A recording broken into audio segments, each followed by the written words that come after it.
parte, vamos a, ya está. Entonces, uy, ya está.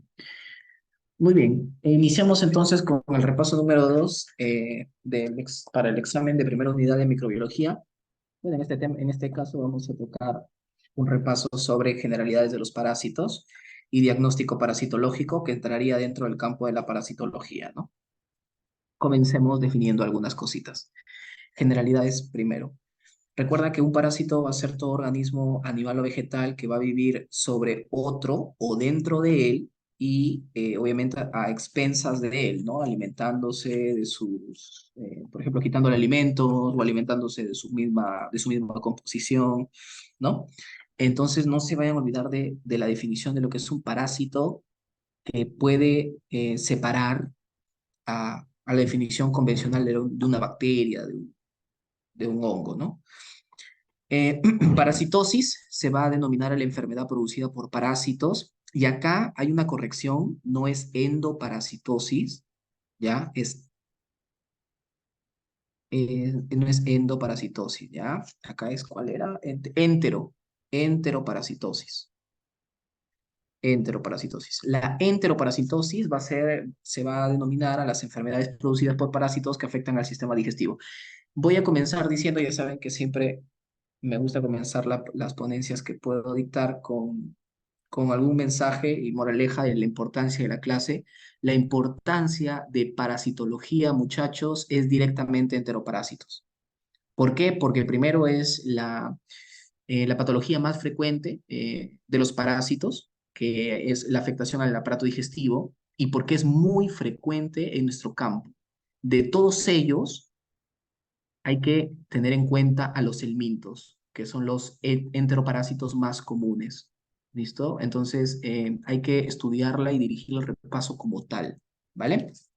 Muy bien. Los modos de transmisión. La parasitosis en general se va a transmitir por un contacto que puede ser directo o indirecto de un medio o otro ser vivo que esté contagiado con el parásito, ¿no? Entonces, directo cuando directamente nos enfrentemos al agente parasitario o indirecto cuando por ahí participe un vector. Entonces, cuando hablamos de los enteroparásitos, ellos se van a transmitir por un consumo de agua y alimentos contaminados con estos parásitos, y los parásitos pueden ser llevados hasta la boca, ¿no? Recuerda, no, esto es válido no solamente para enteroparasitosis, hay una ameba come cerebros, ¿no? Que la vamos a tocar en un momento. Hay una ameba come cerebros, por ejemplo, que no afecta al aparato gastrointestinal, pero también se transmite por el consumo de agua y alimentos contaminados con ameba, ¿no? Esa ameba come cerebros es la famosa Acanthamoeba castellania, ¿no? Que la vamos a ver en un cuadrito que vamos a llenar. El esquema que les estoy presentando les va a ayudar demasiado para la segunda y tercera unidad de microbiología y ya en su futuro cuando estén en clínicas para infectología. Les comento desde ya que los cuadritos que vamos llenando el día de hoy tenlos. Por ahí complétalo si quieres con tu teoría, no sé, pero te recomiendo que lo tengas. Es un trabajo de alguien que ya pasó el curso de micro y créeme que me ha servido mucho. Me apoyé por ahí con muchos compañeros que también hacían esquemas súper ordenados. Entonces mis esquemas eran un poquito no tan ordenados y por ahí los pude uniformizar y hasta aparecen de acá. La parasitología, que estudia los parásitos, menciona que existen dos tipos de parásitos según su ubicación: endoparásitos cuando viven dentro del huésped y ectoparásitos cuando viven fuera del huésped. Ejemplo de endoparásito sería la tenia y ejemplo de ectoparásitos serían los ácaros, por ejemplo. La otra clasificación es según la, el reino al que pertenecen, ¿no? Ya no según el hábitat o su ubicación, sino según su reino, su morfología. Y hablamos de los parásitos unicelulares y los parásitos pluricelulares. Los parásitos unicelulares son los protozoarios y los parásitos pluricelulares son los metazoarios, también llamados helmintos. Dentro de los protozoarios vamos a tener a los rizópodos, a los ciliados, a los flagelados, a los esporozoos. Y dentro de los metazoarios vamos a tener a los nematelmintos y platelmintos. Comencemos primero por los protozoarios. Estos protozoarios vamos a tener como ejemplo al rizópodo, donde vamos a ver a la entamoeba histolítica, esta entamoeba histolítica causante de la disentería amebiana, ¿no? Esto es una enfermedad muy común también en nuestro ambiente, en nuestro país. Dentro de los ciliados al Balantidium coli, acá sí, dato clave, es el único ciliado, ojo con ese dato, dentro de toda la familia de ciliados, es el único patógeno para el hombre. El único patógeno para el hombre, el único patógeno para el hombre es el Balantidium coli. Es el único. Los demás ciliados no afectan al hombre. A tener eso en cuenta, por favor. ¿Vale? Muy bien, sigamos. Esperen para dejar entrar a los chicos que se están uniendo. Ya, listo. Luego pasamos a los flagelados. Dentro de los flagelados, de lejos, Giardia lambia. Causante, causante de la diarrea crónica o aguda, puede ser llamada yardiasis. Yardiasis, un cuadro clínico muy frecuente en inmunodeprimidos, por ejemplo, en pacientes que tienen o que son HIV positivo, ¿no? O que tienen SIDA. Eh, Esta Yardia lambia la van a observar en una clase completa, en un seminario completo, la próxima unidad en una clase que se llama microorganismos que afectan al aparato digestivo. Lo van a ver junto con bacterias, junto con hongos y todo. Ya está. Luego, en los esporozoos tenemos al Cryptosporidium. El Cryptosporidium, la clase más conocida, la que tú tienes que conocer, es el Cryptosporidium parvum, que te la van a preguntar. El Cryptosporidium parvum, que va a tener dos estadios, trofosovito y quiste, ¿no? Y que también se transmite por vía digestiva. ¿A dónde va a afectar? Va a afectar al intestino delgado. Y de nuevo, muchachos, estos dos afectan a los inmunodeprimidos. No se olviden, inmunodeprimidos, ¿ya? De hecho, la tercera causa de diarrea en los VIH positivos es yardiasis. Y la primera causa es Cryptosporidium. Esa es la primera causa, Cryptosporidium. Entonces ahí te estoy dando algunos datitos importantes para que tengas en cuenta, ¿ya? Ujú. Muy bien, sigamos. Ahora sí. Listo, listo. Muy bien. Ah, ya, ya, ya, ok, ok. Disculpen, chicos, me estaba mencionando sobre los banquitos y tienen que esperar un poco porque como aún tiene que ser un banco sin diseño que vincule a la universidad, ¿no? Ya, muy bien. Entonces, estos son los protozoarios que tienes que conocer, ¿no? Dentro del flagelado, Yardia Cryptosporidium, que es el esporozo. Y tú me dirás, Edward, pero dentro de los esporozoos tenemos al Plasmodium. Correcto, ese es el otro, ¿no? El más común también, el Plasmodium. El Plasmodium, correcto. ¿Ya? El Plasmodium también, muchachos. ¿Listo? El Balantidium coli, no te olvides de este dato, por favor, Balantidium coli. ¿Listo? Causante de la enfermedad, de la diarrea con la enfermedad de la mala absorción intestinal, ¿no? Mala absorción intestinal, Balantidium coli. El Plasmodium, que es causante de la malaria, ¿no? De la malaria o paludismo. Luego tenemos los metasuarios. Los metasuarios, también llamados helmintos, pueden ser de dos tipos, nematelmintos o platelmintos. Los nematelmintos tenemos a los nemátodos, también llamados gusanos cilíndricos, y estos gusanos cilíndricos, como ejemplo, tenemos a las caris lumbricoides, ¿no? A las caris lumbricoides, o también llamada lombriz intestinal, ¿no? La lombriz intestinal. Ya está. Dentro de los platelmintos tenemos a los tremátodos y céstodos. Los tremátodos, también llamados foláceos o foliados, porque tienen forma de hoja, son gusanos planos en forma de hoja. Recuerda que los platelmintos son gusanos planos. Entonces, esos gusanos planos pueden tener forma de hoja o pueden ser planos pero segmentados.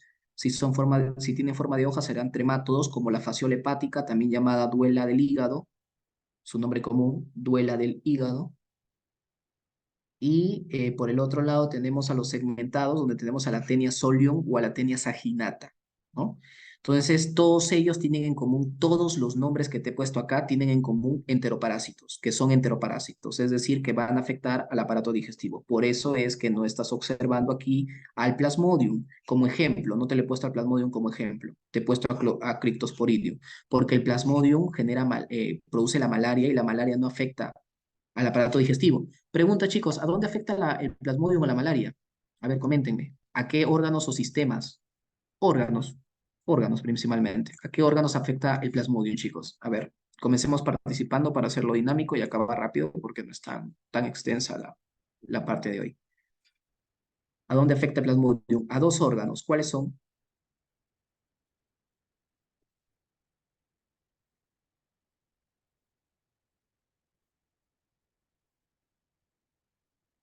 No, ya, a ver, vamos poniéndolo, ¿ya?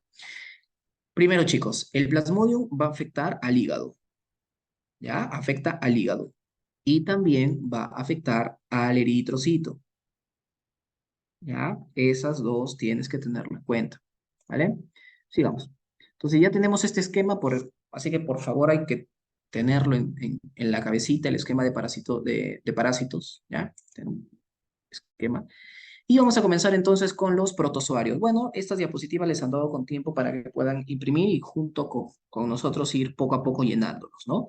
Entonces vamos a ver que acá te voy a colocar la especie en esta columna, las especies, con la especie más representativa, acá las famosas formas biológicas, ya las formas biológicas. Por acá te voy a colocar la forma infectante, la que causa el mal, la forma infectante, ¿ya? Y de ahí vamos a explicar qué es lo que tendríamos que buscar en el diagnóstico, pues, ¿no? La transmisión, cómo se transmite, y el hábitat, ¿ya? De esto.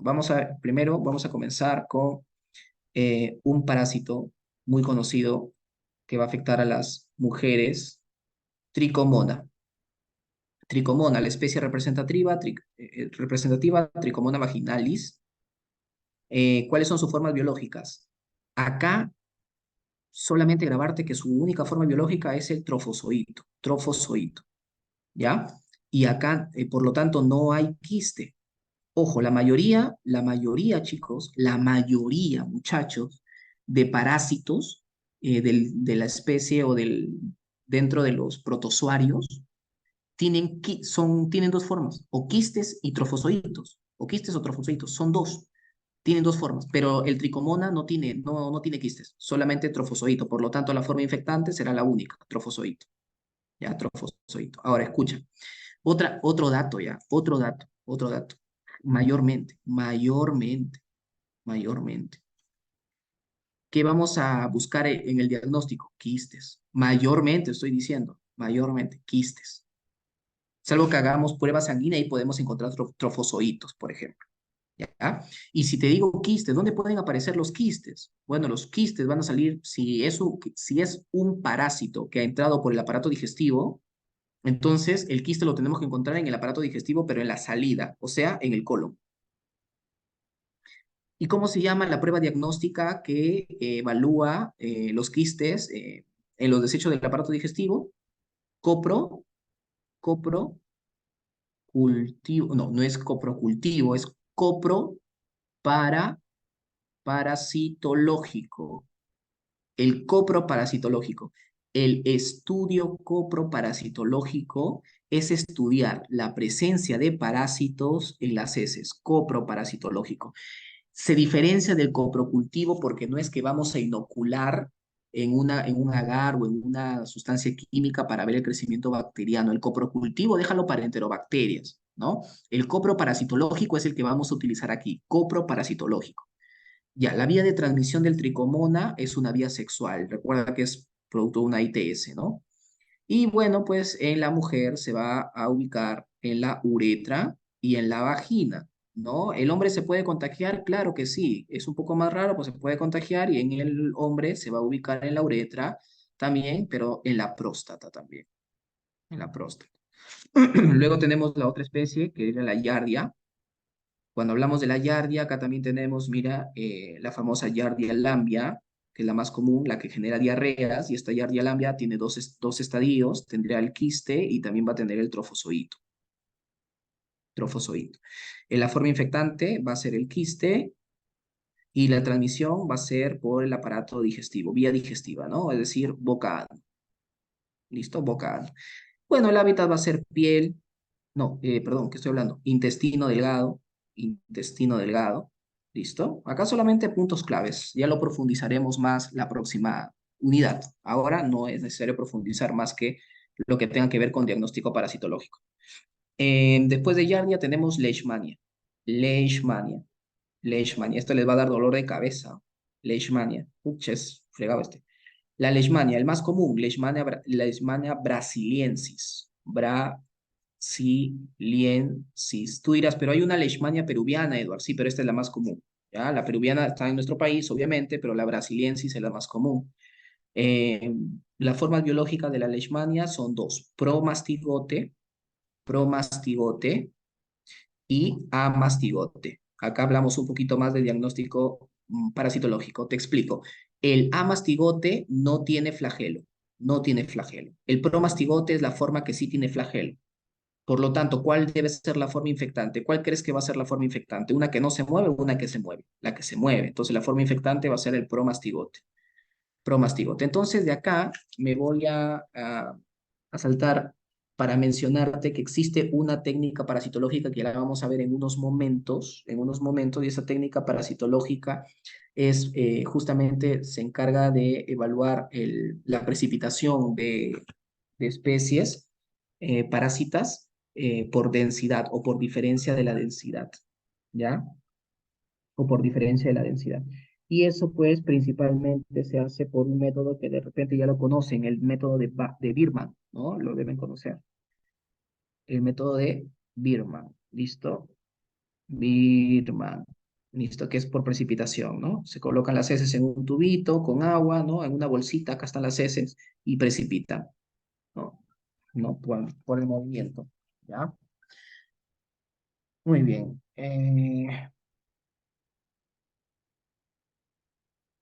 Listo. Sigamos. Espérate, espérate. Que me están hablando. Ya, ya, ya. Listo. Ahora sí. Sigamos.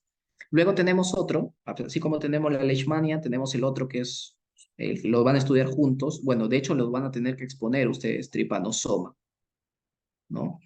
Tripanosoma. Y estos tripanosomas, tenemos el tripanosoma cruzi, el tripanosoma brucei, ¿no? ¿Cuáles son sus formas? Acá sí son tres, por eso se llama tripanosoma, eso lo verás en su momento. Epimastigote, epimastigote, tripo, tri, tripomastigote y el que no tiene flagelos, pues, ¿no? El amastigote. Amastigote. ¿Cuál es en este caso el causante de la enfermedad? El tripomastigote. El tripomastigote, ¿no? Entonces, cuando ustedes tengan un parásito que tiene movilidad, movimiento, los métodos de precipitación o los métodos de sedimentación son los más utilizados, como Birman, por ejemplo, ¿no? Luego vamos a ver que hay otros tipos de diagnóstico, ¿no? Como la prueba de la cita, entre otras, para ver otros parásitos. Eh, algo que tengan en común es que estos de aquí se van a transmitir por vectores. Los dos se transmiten por vectores. Los dos se transmiten por vectores. Ya te voy a explicar qué es un vector, ¿ya? En este caso son vectores biológicos, que primero sería el vector luxomia, y el segundo vector es el vector Triatoma infestans, un mosquito, Triatoma infestans. ¿Listo? Y el hábitat de los dos va a ser piel, mucosas principalmente. Que acá no hay que darle mucha importancia. Los primeros cuatro cuadros sí. Luego tenemos la entamoeba. Y cuando hablamos de la entamoeba, la más común, la entamoeba, la entamoeba, muchachos, tenemos aquí como representante la entamoeba, histo, histolítica, histolítica, ¿ya? Recuerda que es con minúscula. La entamoeba histolítica. Y dentro de la entamoeba histolítica, sus formas son quiste y trofozoito.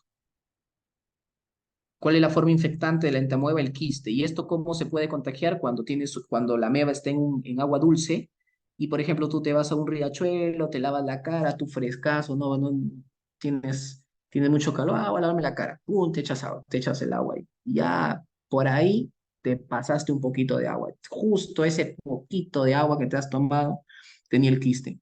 Listo, fuiste. Dentro de las otras amebas tenemos la ameba de vida libre, la acantamueva, que es la famosa ameba come cerebros. Acá te lo voy a poner. Acantamueva, la cantamueva, la más común es la acantamueva castellania. Y esta acantamueva castellania es la que se conoce como la ameba come cerebros. ¿Ya? No vamos a profundizar mucho en ella, ¿ya? Ameba come cerebros. La otra no, la otra sí es aparato digestivo nada más. Digestivo. ¿Qué forma? La disentería amebiana. Y finalmente vamos a acabar con el plasmodium, pues, ¿no? El plasmodium. ¿Por qué? Porque acá hablaremos de un método de diagnóstico importante. Dentro del plasmodium tenemos muchos tipos de plasmodium. Tenemos plasmodium vivax. Tenemos, por ejemplo, el plasmodium falciparum. Falciparum, cuál es el más mortal? Este de acá, chicos. Este te mata, ¿ya? Muy bien, sigamos. ¿Cuáles son sus formas? Acá hay un montón de formas, chicos. Esporozoito, esquizonte hepático, esquizonte hemático, merozoito, trofozoito, ignozoito. Así que hay un montón, hay varios. Te los voy a colocar, pero no es necesario que ahorita te lo grabes. Lo que sí es necesario es que sepas que el esporozoito es la forma infectante. ¿Y cómo? ¿Qué es lo que vas a buscar? En el diagnóstico de Plasmodium, chicos, pueden encontrar cualquiera de los estadios. ¿Ya? Cualquiera de los estadios. Y la forma de diagnosticar, ojo, es con examen de sangre, es con una muestra de sangre. ¿Y qué van a hacer a la muestra de sangre? Ojo, ya, ojo, porque esto sí te pueden preguntar. La muestra de sangre tienes que aplicar dos cosas. La famosa gota gruesa, la gota gruesa, y la otra, chicos, se llama la gota fina. ¿Listo? La gota fina es la que tú conoces, el frotis sanguíneo. Dejas caer una gotita y luego con la lámina portoobjetos estrías. Pero la gota gruesa es que solamente dejas caer, como su nombre dice, una gota así en la lámina portoobjetos. Y imagínate que acá está la lámina portoobjetos, ¿no? Por acá está ya el frotis que has hecho y acá está la gota gruesa. ¿Cuándo se aplica la evaluación? ¿Cuándo vas a buscar en el diagnóstico eh, al parásito de forma directa? Sencillo, chicos. Recuerda que el diagnóstico puede ser de dos maneras, directo o indirecto. Generalmente las de sangre son indirectas porque buscan la reacción antígeno-anticuerpo. ¿Y cuándo el diagnóstico en muestra de sangre sí es directo? ¿Sabes cuándo sí va a ser directo en la muestra de sangre? Cuando el parásito afecte a la sangre, pues. Cuando el parásito, parte de su ciclo de vida, esté en la sangre. Y justamente el Plasmodium, su hábitat, uno de ellos es el eritrocito, que está en la sangre. Bueno, otra es el hígado, ¿no? Pero luego el eritrocito. Entonces, tu diagnóstico con muestra de sangre sí va a ser directo, porque sí vas a encontrar el parásito. Recuerda que en cuanto al diagnóstico, el diagnóstico directo es encontrar al parásito. Lo puedes encontrar en cualquiera de sus estadios, por ejemplo, en quiste, trofozoito, no sé, en larva, en huevo, lo que sea, gusano grande, gusano adulto, lo que sea, pero lo encuentras. Lo encuentras a él, a una parte de él o a un estadio. Pero el indirecto es encontrar una reacción nada más de tu cuerpo, de tu propio organismo que está interactuando con los antígenos del parásito. Es indirecto porque no le estás detectando al parásito, sino a una molécula. Entonces, ¿cuándo una muestra de sangre va a ser directa? Cuando el parásito esté en la sangre. Pues si está en la sangre, en una muestra de sangre, puedes encontrar el parásito. Y por eso se utilizan dos, la gota fina y la gota gruesa. ¿Sí o no que tú sabes que uno de las primeras cosas negativas que tiene un examen de sangre es que tiene qué cosa? Eso lo puedes sacar, ¿ah? ¿Se acuerdan, chicos? ¿Qué es lo mal, qué es la desventaja de un examen serológico eh, de método indirecto. ¿Cuál es su primera desventaja? ¿Que te puede arrojar qué? ¿Qué te puede arrojar? ¿Recuerdan cómo se llama ese término? Te puede arrojar.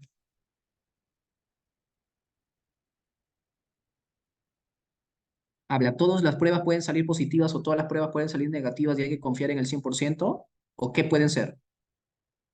Dale, participa. Falso negativo. Exacto, exacto. Los falsos negativos. Eso es la principal desventaja de un método diagnóstico indirecto por serología. Entonces aquí lo que tú buscas en la muestra de sangre como parte directa, en el caso de detectar Plasmodium, es buscar al parásito, por lo tanto acá no van a haber tantos falsos negativos, salvo que no sepan ver la muestra de sangre, ¿no? Sino ya van a detectar al parásito. Entonces, tienes dos formas, la gota fina y la gota gruesa. Pero ¿qué pasa? Que cuando la infección está iniciando, cuando la infección está iniciando, puede dar síntomas, pero puede también no dar síntomas.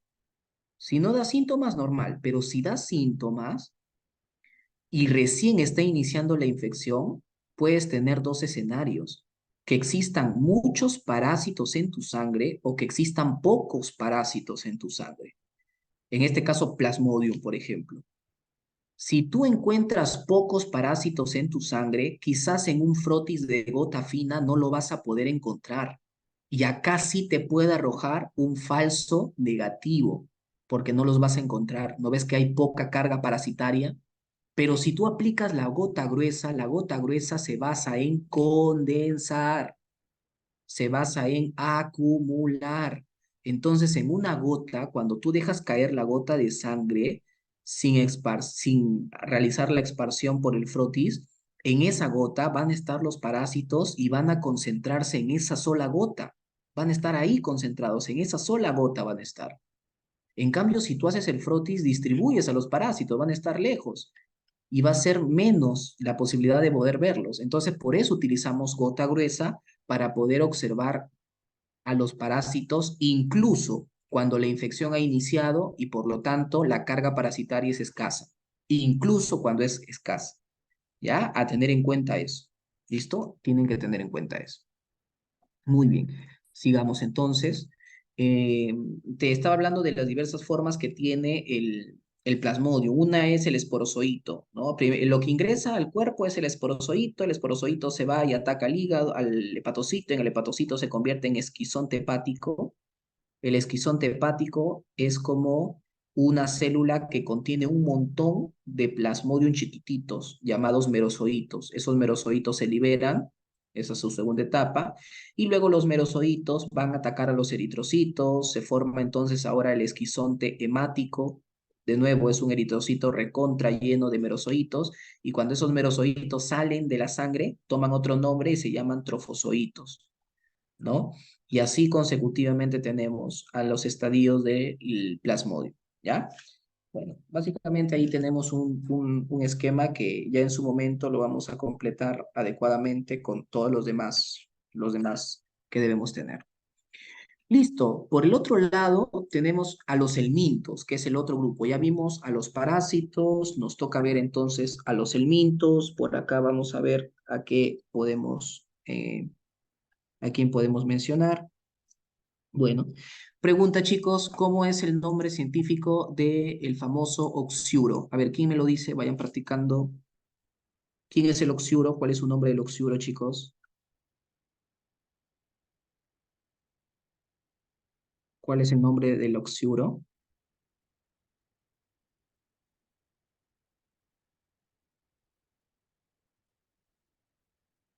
Forma biológica, ¿no? Forma infectante.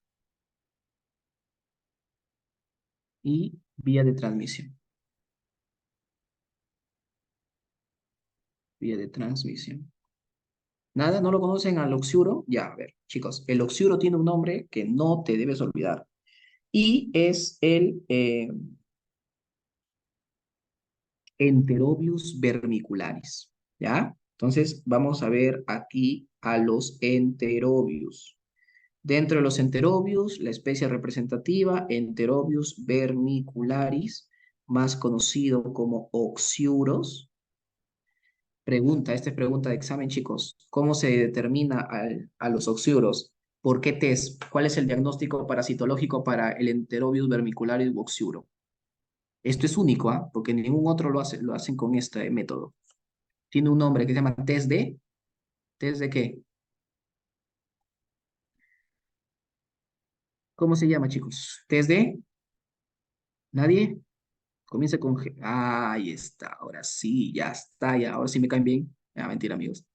Participen para que se les quede más, créanme. Graham, correcto, el test de Graham, que es la prueba de la cinta, ¿no? Le ponen cinta en el anito, en el espacio perianal, o el área perianal de los niños cuando despiertan, ¿no? ¿Y cómo sabes que un niño tiene enterobios vermiculares o está sospechando de que tiene enterobios vermiculares? Bueno, primero la picazón, ¿no? Hay dos cosas donde van a picar. Van a picar en la parte perianal, en la parte perineal, o sea, entre el ano y los genitales, y también la nariz. También hay le van a picar la nariz mucho a los niños. ¿Por qué? Porque ellos cometen el error de después de rascarse el potito, llevarse la mano a la nariz y aunque no lo crean, depositan sin que se den cuenta los huevecillos en la nariz. Entonces, por eso puede parecer eso. Y otra cosa más, los chasquidos de los dientes. Esto es fundamental, los chasquidos de dientes. Cuando están durmiendo, están durmiendo ellos, pero suena así, sus dientes. Literal, chicos, literal, se los juro, literal. Yo he visto, parece que sus dientes tuvieran convulsión. Es fijo que tiene un enterobius, ¿ya? Chasquido de dientes. ¿Qué más? Este enterobius vermicularis puede provocar una cosa fea, que es prolapso anal. Prolapso anal. Entonces, ¿por qué te comento esto? Bueno, te comento que a nosotros, algunos doctores nos hacían como tarea mandar preguntas. Esto es importante que lo sepas. Cuando el coordinador era el doctor Carranza, claro, el doctor Carranza el año pasado, las mesas del doctor Carranza hacía el doctor, sus informes, entre comillas, era realizar preguntas. O sea, nos pedía que hagamos un banco de preguntas. ¿Ya? Y de ese banco de preguntas, primero le hacíamos la pregunta a los compañeros de la propia mesa y a ver quién respondía, quién no respondía, y dependiendo de eso tenías tu nota de práctica, ¿no? Pero, oh sorpresa, de esas preguntas que los mismos alumnos formulaban, sacaba unas dos o tres para el examen. Y hay una pregunta, chicos, que dice sobre el prolapso anal, ¿no? Al niño de tantos años, ¿no? Con chasquido de dientes y prolapso anal, ¿qué test le recomiendo? No, claro, con signos de prolapso anal eh, se sospecha de parasitosis. El parásito que ocasiona tal enfermedad, ¿no? Se puede diagnosticar mediante el método de Graham, ¿no? O sea, te presentaban un cuadro clínico. No es raro que en tu examen te venga preguntas de caso clínico, ¿ah? No es raro, de hecho, es normal que venga. Y te apuesto que te va a venir de tuberculosis o de neumonía. Entonces, a tener en cuenta eso, ¿ya? Por eso te doy datos no tan profundos, pero puntuales para poder diferenciarlos. La forma biológica del Enterobius vermicularis, ¿ya? Es básicamente el huevo, o sea, puede estar el huevo del Enterobius vermicularis, que es facilito, el huevo o el gusano adulto, nada más, listo. ¿Y cuál es la forma infectante? Huevo, chicos, pero ¿qué huevo? No cualquier huevo, huevo embrionario, o sea, que tenga el patógeno, el parásito adentro, porque hay huevos amembrionarios donde no está. Entonces, el embrionario. ¿Cuál es la vía de transmisión? Vía digestiva, vía digestiva. Y obviamente, o sea, acá contacto boca-ano, ¿no? Boca-ano. Y si tú quieres saber otro concepto con respecto al hábitat, por ejemplo, ¿dónde habitan estos van a habitar en el colon, recuerda, y en el recto llano, recuerda que en el Enterobius vermicularis hay un dato curioso, la hembra sale en las noches a poner huevos, a poner huevos. ¿Y dónde pone los huevos? en los espacios, en el periano, en el espacio o en el área perianal. ¿Ya? Listo. Ahora nos vamos al otro, Ascaris también, ¿no? Ascaris, el Ascaris. Y la especie representativa, Ascaris lumbricoides. Lumbricoides. ¿Cuál es su nombre común del Ascaris lumbricoides? Lombriz intestinal. Lombriz intestinal. Pregunta, ya hemos visto el cuadro de parásitos. ¿Dónde agrupamos a estos parásitos? Recuerda que los helmintos es el segundo grupo de parásitos y estos helmintos se clasifican en dos. Platelmintos o nematelmintos. Nematelmintos. Pregunta, muchachos, ¿dónde agrupamos a los enterobius y ascaris vermicularis? ¿Qué son, platelmintos o nematelmintos? A ver, los escucho. Muy bien, nematelmintos, correcto, perfecto, son nematelmintos. Listo, sigamos. ¿Qué más? La forma biológica de las caries lumbricoides, de nuevo, ¿no? El huevo y el gusano. Acá es facilito, no hay problema. Huevo y gusano. Ya en su época verás características y tamaños de cada uno de ellos, ¿ya? Por ahora, eso nomás. Perfecto. Listo. ¿Cuál es la forma infectante? De nuevo, huevo. El huevo, mira, embrionario. Acá hasta aquí, todo happy, ¿ah? ¿Cuál es la vía de transmisión? La vía de transmisión, de nuevo, vía digestiva. Vía digestiva. Digestiva. Contacto de nuevo boca-ano. Boca-ano. No es que te la pases ahí tocándote la boca y tocándote el ano, no, sino que de repente te has ido al baño, por ejemplo, y no te has lavado las manos, has agarrado un alimento o una fruta, por ejemplo, has agarrado frutas por ahí, has elegido una, pero las demás no, que habías agarrado no las elegiste. Viene alguien, lo agarra y se la come y sin querer ya habías dejado ahí el huevo de tu Ascaris, ya. Recuerda que estas caries, datos de nuevo curiosos, ¿cuáles son sus características de las caries lumbricoides? Bueno, chicos, este gusano intestinal busca salir y sale por, chaque, mira por dónde puede salir, ¿ah? Sale por el ano, sale por la nariz, ya los gusanos así aparecen y comienzan a salir. O sea, por ejemplo, imagínate a un paciente, mi doctor me comentaba, ¿no? Que él había visto una experiencia en donde un paciente que tenía su sonda nasogástrica, por la sonda nasogástrica comienza a salir al costadito un gusanito, ¿no? Pucha, qué, qué cosas se pueden observar, ¿no? Ya. El hábitat, de nuevo, colon, ya específicamente ciego. Muy bien, en el ciego. Listo. Ahora nos vamos a ver otros. ¿A quién más, pues? ¿A quién más podemos ver? Bueno, nos vamos a ver a los siguientes. ¿Ya? Hasta aquí entonces, recuerda, estos son los nemátodos. Nemátodos, ¿ya? Nematelmintos o gusanos. ¿Qué son los nematelmintos, chicos? ¿Gusanos qué? ¿Qué gusanos son los nematodos? Gusanos que no son planos, pues obviamente, pero ¿qué son? Mientras voy colocando. Cilíndricos. Bacán. Vamos a tomar ahora a la taenia. Listo. Ya entramos a la taenia. Bacán, ya tenemos entonces la taenia. ¿Quién más? ¿A quién más por aquí? Déjame. A el fasciola también. Fasciola. Ahí están, las más comunes. Ya está. Pregunta, ¿qué son ellos? ¿Qué son la tenia y la fasciola? Platelmintos, ¿verdad? Son platelmintos. A ver si recuerdas, si son platelmintos, ¿qué es la tenia y qué es la fasciola? La tenia es un qué. Tienes que grabarte ese nombre, ¿ah? Porque con ese nombre está titulada tu clase en tu sílabo. ¿A qué pertenece la tenia?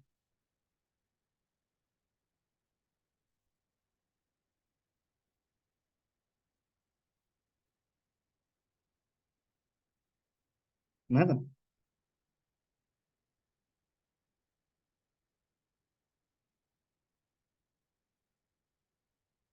lo hicimos. Eso, eso, muy bien. ¿Y qué es la fasciola entonces? Eso, muy bien, ya su compañera ahí lo puso de manera correcta, cada uno de ellos. No olvidemos entonces, muchachos, eso que les estaba comentando en el inicio.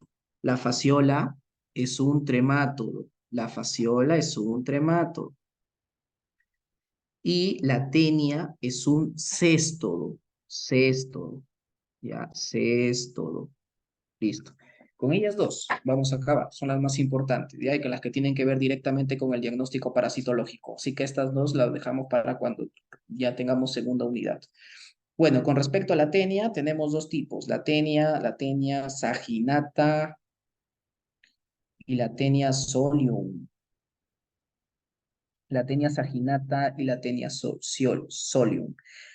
Primera pregunta, primera preguntita, primera preguntita. A ver, ya tenemos la tenia saginata entonces y la tenia solium. Comencemos. ¿Cuál es la más común? ¿La saginata o la solium? La saginata. Siempre la saginata es la más común. ¿Listo? ¿Cuáles son las formas biológicas? Acá hay tres ya. Larva, mira, ya cambió a larva, eh, luego crece y se vuelve tenia y finalmente deja sus huevos. Y del huevo vuelve a la larva y luego a la tenia. ¿Listo? Esos son sus tres estadios. ¿Y cuál es la forma infectante, chicos? La larva. La larva. ¿Listo? Pero no es cualquier larva, chicos. Es una larva enquistada. Enquistada. Y en la segunda unidad te van a preguntar esto. No es lo mismo decir larva sola que larva enquistada. La vía de transmisión sigue siendo la vía digestiva. La vía digestiva. ¿Listo? ¿Y cuál es su hábitat? Acá ya cambió, intestino delgado. Intestino delgado. Recuerda también que este lombriz intestinal no solamente puede estar en el colon y ciego, sino que es la más diversa en ubicación. ¿Ah? Se puede ir al cerebro, se puede ir a varios lugares. Ya, sigamos. Vamos con la fasciola. La fasciola tenemos como el representante más común la fasciola hepática. Bueno, y esta fasciola hepática de la misma manera, ¿no? Va a tener tres estadios. Primero la larva, luego que la larva crece no forma tenia, pues obviamente, ¿qué forma? Duela, duela forma. Si es fasciola hepática, duela del hígado. Y luego de la duela da su huevo. El huevo crece, forma la larva y de la larva la duela. Esta, esta fasciola, ¿cuál es ¿cómo se llama? Su forma infectante. La larva, también es la larva metacercaria, ¿no? Cercaria, metacercaria. Recuerda que la larva de la tenia se llama cisticerco, cisticerco. Y la larva de la fasciola es metacercaria. Ojo, ojo, metacercaria, acá cisticerco. Eh, la, la, la vía de contaminación es la vía digestiva. ¿Y en dónde vamos a encontrar la duela hepática? En la vía biliar, ¿ya? Ahora sí, chicos, vamos hablando entonces ya de esto en diagnóstico parasitológico. Primero, la tenia, que es lo que me interesa.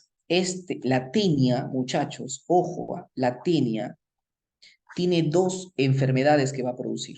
Mucha atención. La primera enfermedad se va a llamar teniasis. Y esta es cuando se ha infectado, ¿sabes quién se ha infectado? El aparato digestivo.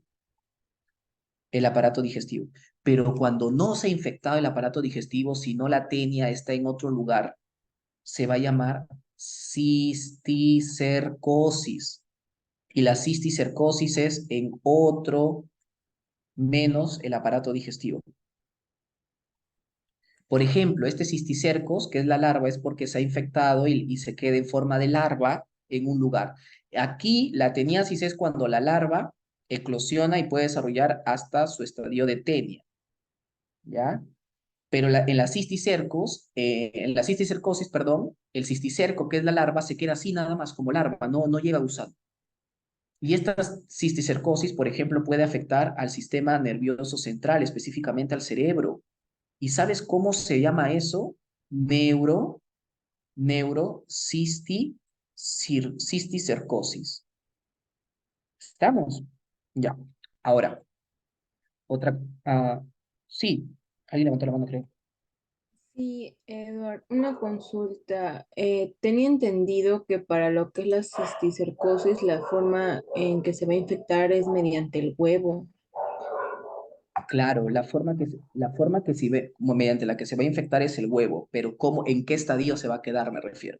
En la Ah, forma de ya, sí, larva. claro, ajá. Ah, ya, Ajá, ya. en la forma de larvita, ¿vale? Sí, es cierto lo que dices. Más bien, gracias para aclararlo. La forma en la que se va a infectar cisticerco es por huevo en la cisticercosis. Pero ¿dónde va a madurar? Va de huevo a larva nada más y se queda en el estadio de larva, ¿ya? Y se da la neurocisticercosis. ¿Y por qué es importante definir esto? Porque no es lo mismo diagnosticar una teniasis que una cisticercosis. Primero, ¿cómo podríamos, cómo podríamos diagnosticar una teniasis? ¿Y cómo podríamos diagnosticar una cisticercosis? La más común, neurocisticercosis. A ver, fácil. Una teniasis, directamente, cómo lo podríamos diagnosticar? A ver, ¿cuál es el método diagnóstico para una teniasis?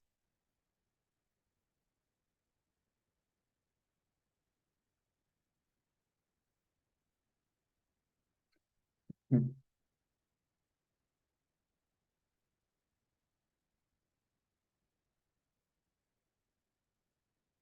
A ver, ideas.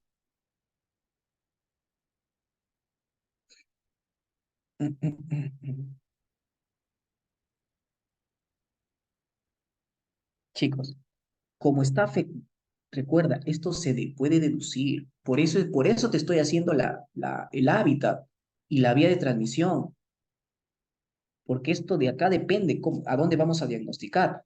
¿Dónde ataca la teniasis? Al aparato digestivo. Entonces, ¿cuál va a ser el método diagnóstico? Coproparasitológico. Coproparasitológico. ¿Qué vamos a buscar? Muestras fecales. O sea, vamos a pedir una muestra fecal y vamos a indagar en la muestra fecal. Eso es en la coproparasitología. Pero si queremos, por ejemplo, diagnosticar neurocisticercosis, ¿qué pedimos? Cambio todo, ¿ah? ¿Cómo diagnosticas neurocisticercosis? Por una prueba de imagen, una prueba de imagen, una TAC, una tomografía y ahí te salen los quistes como puntitos blancos. Entonces mira cómo dependiendo de dónde está ubicado y dónde es su hábitat, por eso es importante el hábitat, porque dependiendo de su hábitat tú puedes orientarte a buscarlos ahí. Si te estoy diciendo que su hábitat es el colon, tú no te vas a poner a buscarlo en el ojo, pues, ¿no? Entonces es importante que sepas el hábitat. No te estoy llenando el cuadro porque se me da la gana, sino para que entiendas por qué es que podemos encontrar a los parásitos en tales lugares, ¿vale? Ahora, esta tenia tiene otro nombre. ¿Cómo se le llama la tenia? Comienza con S.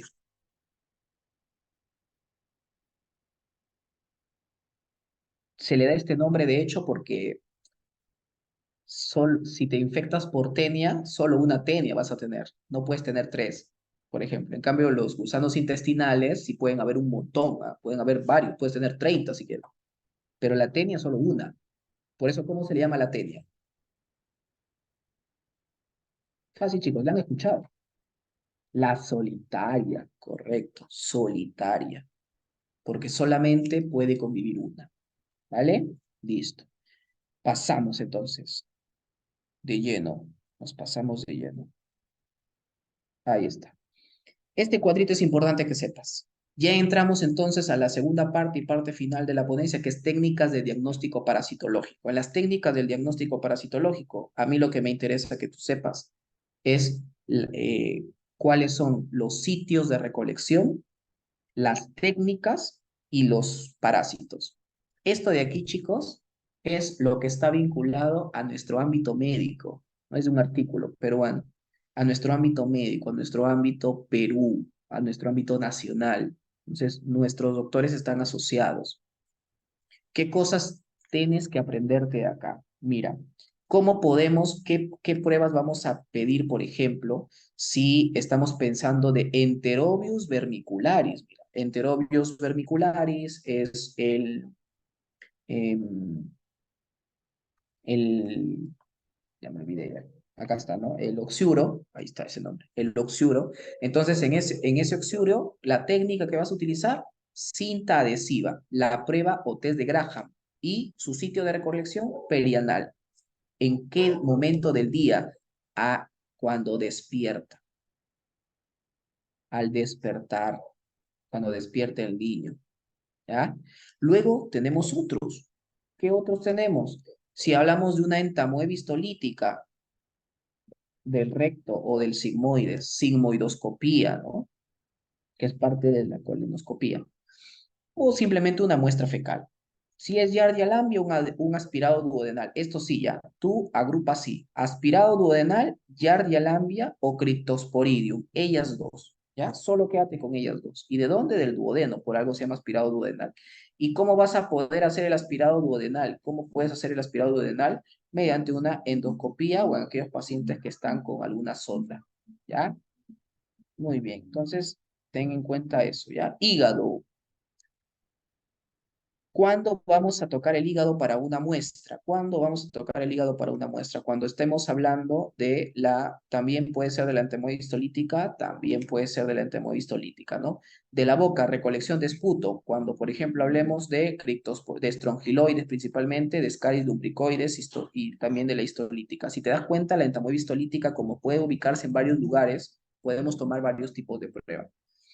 Muy bien, entonces mira, por acá tenemos al parásito, estos son los métodos de diagnóstico más frecuentes según el parásito de estudio, ¿no? ¿Cuáles son los métodos de diagnóstico para, por ejemplo, la entamoebistolítica? ¿Cuál es la enfermedad que genera la entamoebistolítica? Te dije. ¿Cómo se llama la enfermedad que genera la entamoebistolítica, chicos? Comienza con D. Bueno, el segundo nombre es facilito porque es el nombre de la ameba, ¿no? Amebiana. ¿Cómo se llama la enfermedad de la entamoebistolítica? Disentería amebiana. ¿Ya? Y esta disentería mediana, ¿qué prueba de diagnóstico vas a tomar? Heces frescas, ¿listo? Heces frescas. En ese orden, primero, heces frescas. Este cuadro 2 es importante porque te están dando los goles estándar indirectamente. Heces frescas, primero heces frescas. Ya si no hay las preservadas, si no, sigmoidoscopía, si no suero. Si hablas de Yardia lambia, de nuevo, heces frescas. Si no, aspirado duodenal en tercer lugar. Si es Cryptosporidium, heces frescas. Si no, biopsia. Microsporidium, heces frescas. Si no, biopsia o aspirado duodenal. Entonces te das cuenta que todas ellas directamente su gol estándar es heces frescas y ahí vas a encontrar su estadio, pues no, su estadio. O sea, vas a encontrar la forma infectante. En las heces frescas, por ejemplo, de la entamoebistolítica, ¿qué esperas encontrar en la entamoebistolítica? El quiste, pues, el quiste. La Yardia lambia también. En el hígado, a ver, cuando un parásito afecta al hígado, como la entamoebistolítica, ahí sí, pues, si está afectando al hígado, ya no le vas a pedir muestras fecales, porque está afectado el hígado. Le vas a pedir un aspirado o una biopsia hepática. Y si afecta a los pulmones, una prueba de esputo, tan sencillo como eso. Hablábamos el día de ayer de la neumonía, ¿no? Su prueba de esputo, aunque no sea tuberculosis, no solamente el esputo es para tuberculosis, ¿ya? No te vayas a olvidar. Métodos de recolección, bueno, acá están los frascos, siempre con sus frascos, ¿no? Y luego una conservación adecuada de las muestras. El procedimiento diagnóstico es frotis directo con solución fisiológica, ¿no? La serología en heces en busca de antígenos. Esto es indirecto y esto es directo. Frotis directo, por ejemplo, ¿no? Para buscar a los huevos en el microscopio, que es básicamente lo que ustedes han visto en el microscopio, ¿ya? A eso se llama frotis directo con solución fisiológica.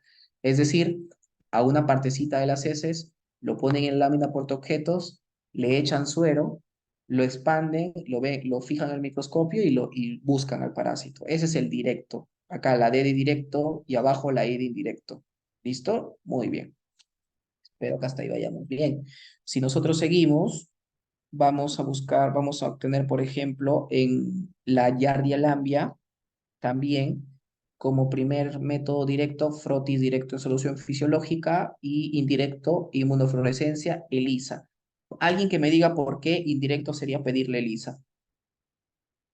Aparte, acá hay dos ELISAs. El ELISA para detectar el antígeno de Yardia, pero también la ELISA para otra cosa. ¿Para qué? A ver, ¿quién me dice? ¿Por qué en Yardia Lambia ELISA? Ya sabemos una. Claro, pues por los inmunodeprimidos. Por esto. Entonces, aprovechamos para ver el inmunodeprimidos y aplicamos de ELISA con lectura de antígenos de Yardia para poder detectarlos. Correcto, chicos. ¿Ya? Muy bien.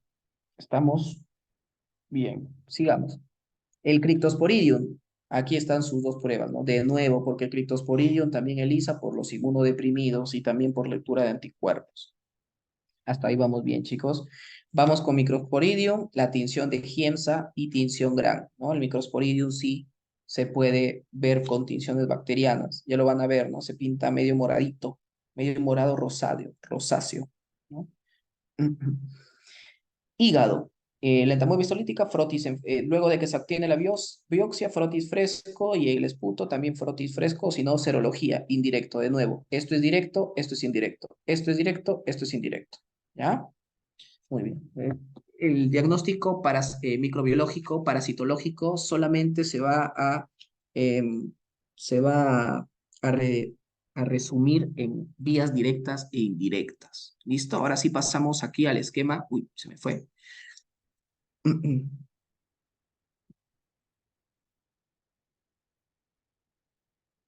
Uy, se me fue.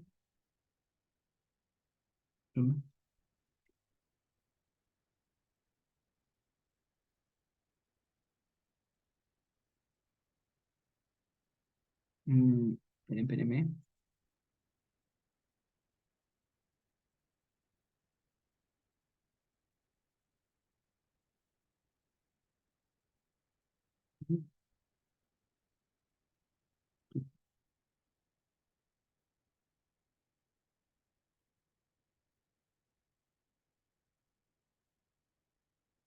A ver, esperen, voy a dejar. Muy bien. Ya está. Ya está, chicos. Muy bien, entonces ahora sí vamos a pasar a hacer un esquema general de el famoso método parasitológico, ¿ya? Espérenme un momento, chicos, para arreglar esto.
Ya está, chicos.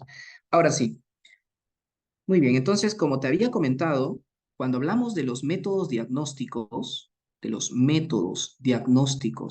en parasitología, estos métodos diagnósticos en parasitología, como en todos, se van a dividir en dos grupos. Se van a dividir en los métodos directos y se van a dividir en los métodos indirectos. Indirectos.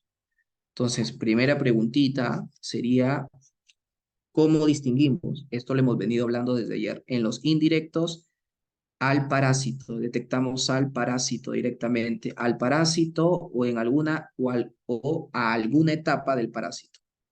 Y los indirectos detectamos al antígeno del parásito, que se une a su anticuerpo.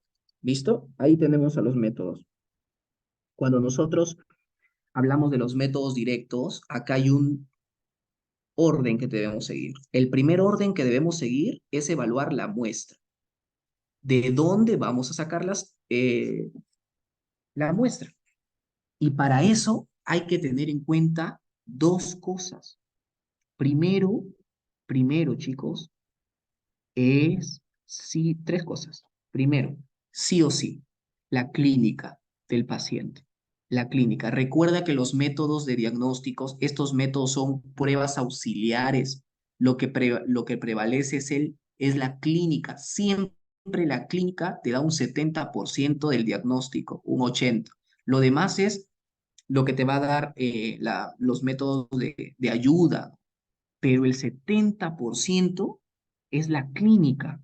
Entonces, la muestra, ¿cómo vas a elegir la muestra? Dependiendo de la clínica. Si tú ves que tu paciente llega con diarrea, ¿no? Que tienes una diarrea matutina, por ejemplo, que está inmunodeprimido, ¿no? Y que encima tiene pues tu diagnóstico de VIH positivo, entonces tú tienes que orientar a buscar tu muestra posible de la...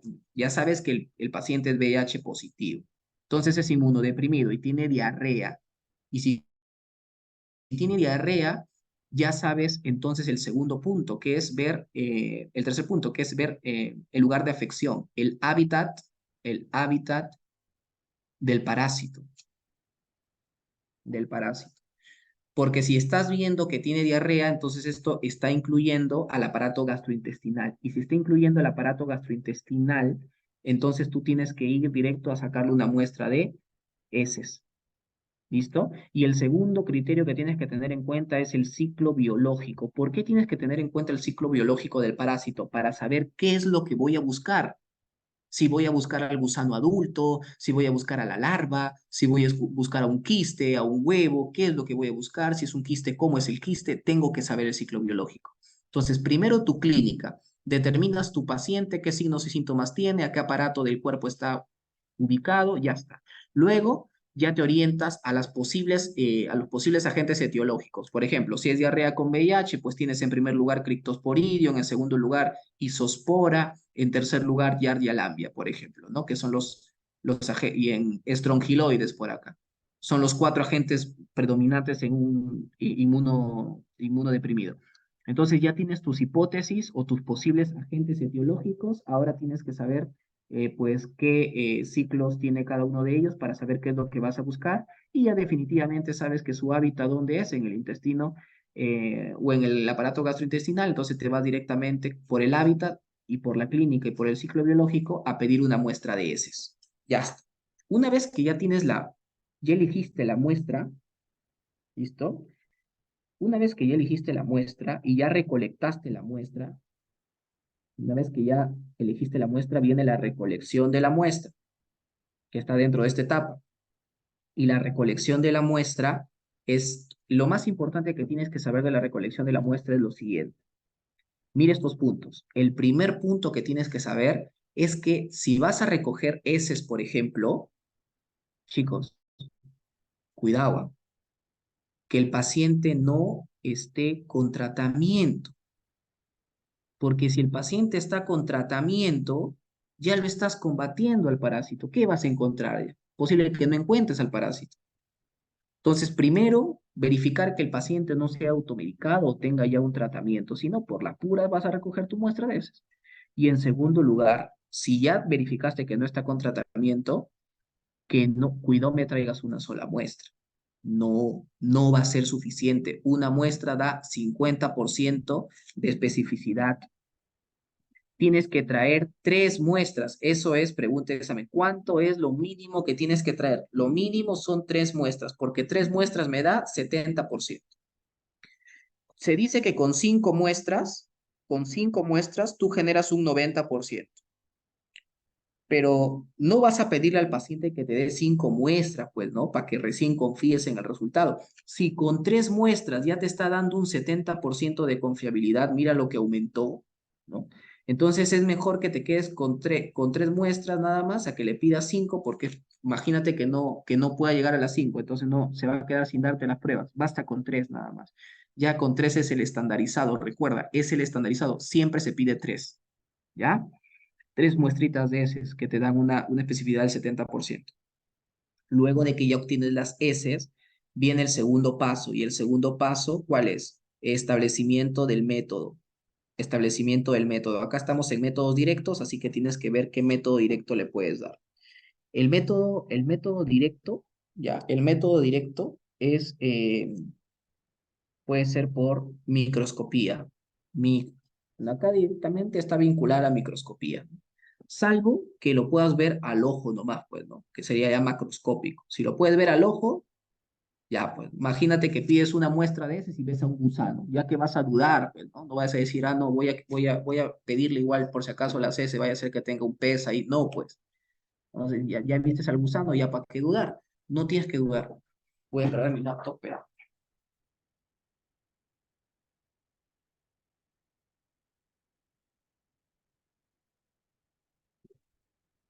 listo. Entonces, el macroscópico es raro, ¿no?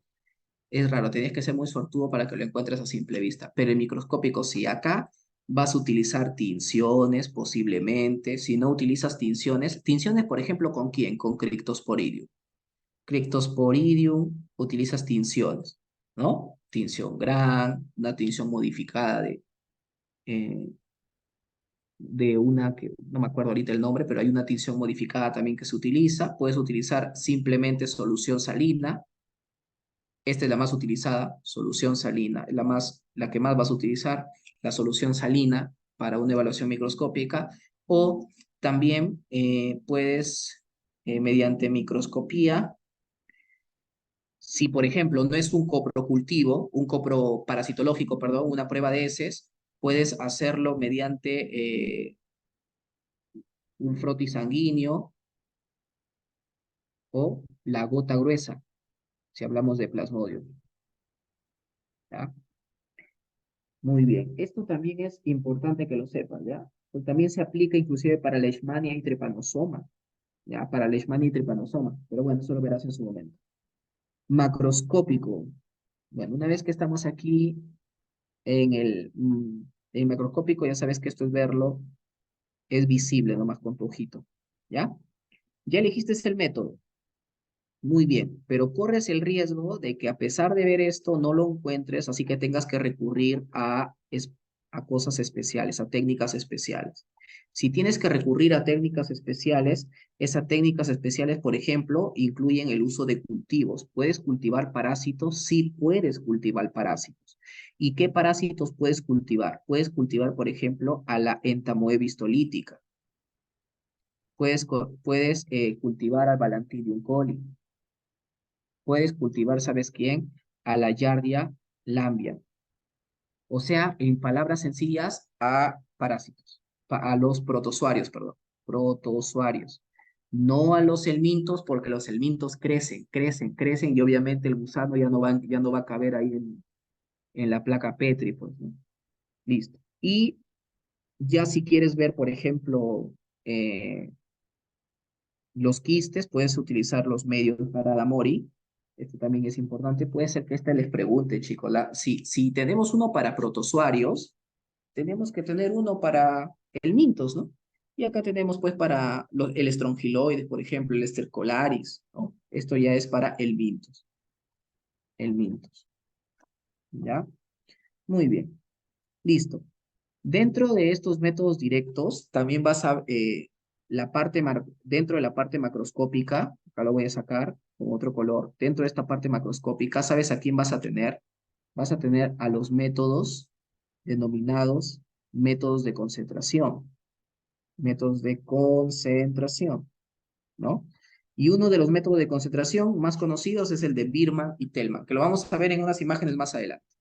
Y en el otro lado tenemos los indirectos, acá en los indirectos llamados también serológicos. Estos serológicos pueden ser detección del antígeno, de la lectura antígeno-anticuerpo, esto sería inmunológico, esto sería inmunológico. ¿Quién más puedes aplicar acá como prueba serológica? A una enzima, la detección de una enzima, esto sería bioquímico. ¿Dónde puedes utilizar esto? Por ejemplo, en en el Plasmodium.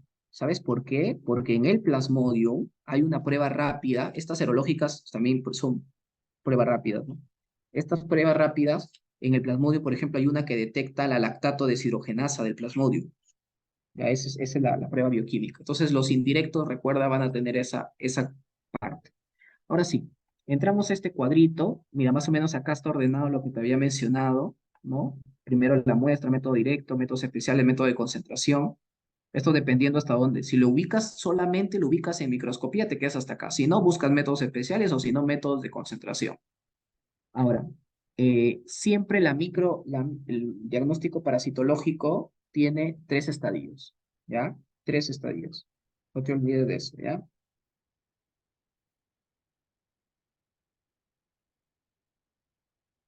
¿Ya?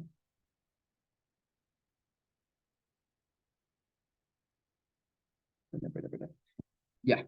Tiene tres etapas. La etapa preanalítica, la etapa analítica y la etapa posanalítica. En la etapa preanalítica, bueno, primero tienes que saber la clínica del paciente y eso lo obtienes de la entrevista.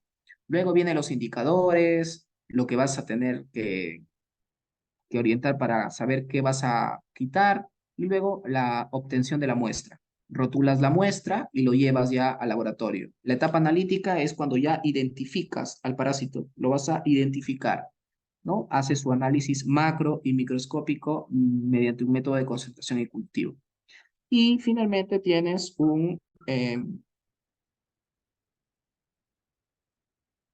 y finalmente tienes un método postanalítico que es la validación de resultados más algunas observaciones o sugerencias, ¿no? Cuando, por ejemplo, te entregan el resultado diciendo eh, que hay una múltiples bacilos gram negativos, por ejemplo, ya esa es la etapa postanalítica.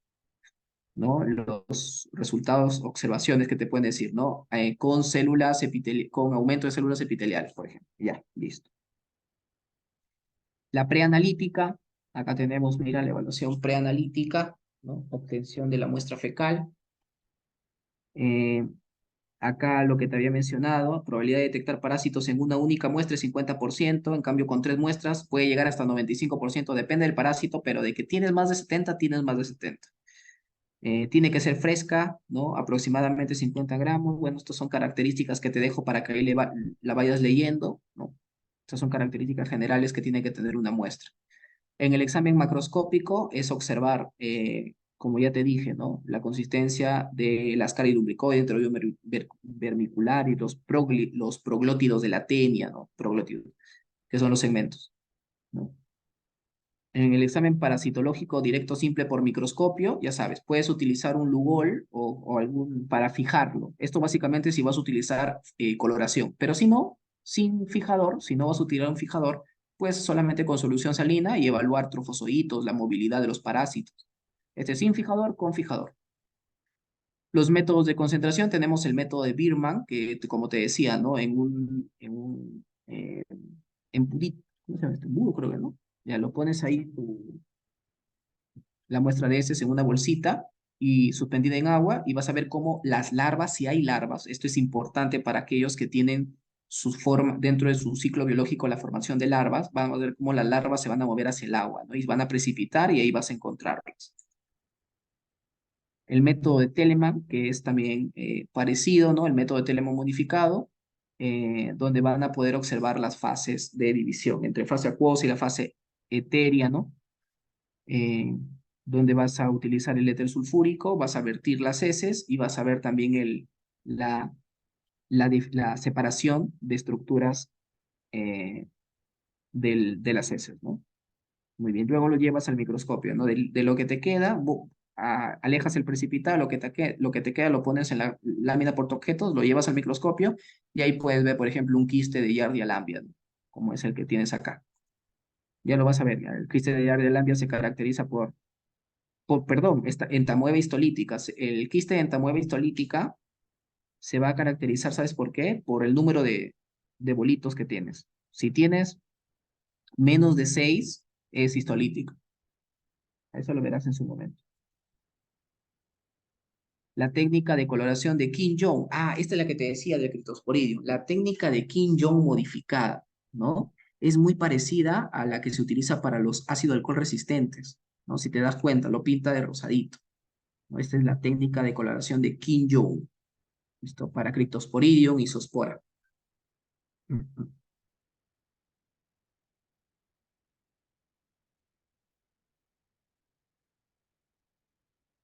Muy bien. Sigamos. El coprocultivo. Chicos, el coprocultivo lo vas a utilizar sí y no. Si quieres ver bacterias, definitivamente sí, pero en parasitológico no. En parasitológico depende. Si quieres ver Yardia lambia por ahí y cultivarlas, ¿no? Sí lo puedes hacer. Pero ya te mencioné que hay otros métodos como el de precipitación de aquí, mira, el de Telemann, donde tú puedes ver directamente entamoeba o Yardia en el microscopio. Pero si quieres cultivarlo, lo puedes hacer, ¿no? Lo puedes hacer. Así que un sí y un no, ¿vale? Muy bien. El método indirecto ya está, pues por pruebas de Lisa, de Westerblot, inmunofluorescencia. Listo, las enfermedades parasitarias tienen una etiología y esto se basa en dos cosas. En el tipo de parásitos que estemos estudiando, que ya lo hemos visto, según su ubicación puede ser ectoparásitos o endoparásitos, depende su ubicación, y también de los vectores, chicos, los vectores. Existen parásitos que van a ser, así como bacterias, ya chicos, que van a ser transportados por vectores. Entonces, un vector es un agente que transporta al agente etiológico. Entonces existen vectores mecánicos, vectores biológicos y vectores de reservorio. Voy a comenzar con los vectores de reservorio, porque luego te voy a hacer la definición, la diferencia de estos dos, que son los principales. Los vectores de reservorio son los vectores biológicos donde la gente puede transmitirse de generación en generación por la vía transovárica. Estos son los vectores que se transmiten de una a otra descendencia. ¿Ya? Pero no dejan de ser biológicos, chicos, no dejan de ser biológicos. Por eso es que te decía que lo iba a comenzar a hablar de ese, porque es un tipo de vector biológico. Los que tú tienes que conocer son los vectores biológicos y también tienes que diferenciarlo de los vectores mecánicos. Los vectores biológicos y vectores mecánicos se van a diferenciar por dos cosas. El vector biológico se va a llamar así porque tiene parte del ciclo del parásito en su interior, tiene parte del ciclo del parásito en su organismo y porque el parásito está en el interior. El vector mecánico, acá solo una. El parásito está en su cuerpo, pero por la parte externa. Por ejemplo, en las patas, por ejemplo, si hablamos de un vector mecánico, puede ser la mosca, en sus patitas de la mosca, o también puede ser en las ratas, en su pelaje, ¿no? Esos son vectores mecánicos. Lo llevan en su cuerpo, pero el ciclo no tienen parte de su ciclo biológico del parásito dentro del vector. ¿Ya? El ejemplo más completo aquí es aquí, mira, cuando te pongo el plasmodium. El plasmodium.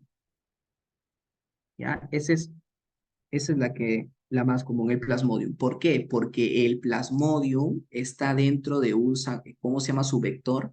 El anófeles, ¿no? El anófeles hembra. Ya está dentro. Recuerda que el plasmodium tiene una parte, un ciclo sexual y asexual, y la parte sexual es en el zancudo. ¿Ok? Muy bien. Eso es una. ¿Listo? Y luego tenemos la otra, por ejemplo, la Bartonella, ¿no? La Bartonella, que es por la pulga. Por la pulga, la Bartonella, basiliformes. ¿Listo? Es el ejemplo. Muy bien. Listo, muchachos. Ya hemos terminado parásitos. Recuerda que virus solamente te vienen generalidades, hongos también te vienen generalidades. Voy a pasar las diapositivas, voy a pasar algunos apuntes y el día de mañana vemos puras preguntas de examen más el práctico.